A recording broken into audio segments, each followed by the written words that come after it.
আজকের রেসিপি গ্রাম বাংলার ভীষণই সুস্বাদু একটি পদ, গন্ধরাজ কাতলা ভাপা।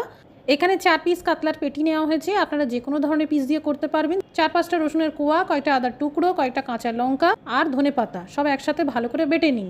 এই মাছের পিসগুলোতে এই পেস্টটা দিয়ে দিন। সামান্য লবণ আর গোলমরিচ গুঁড়ো দিয়ে দিন। একোয়া গন্ধরাজ লেবুর রস দিয়ে দিন। সামান্য সর্ষের তেল দিয়ে দিন।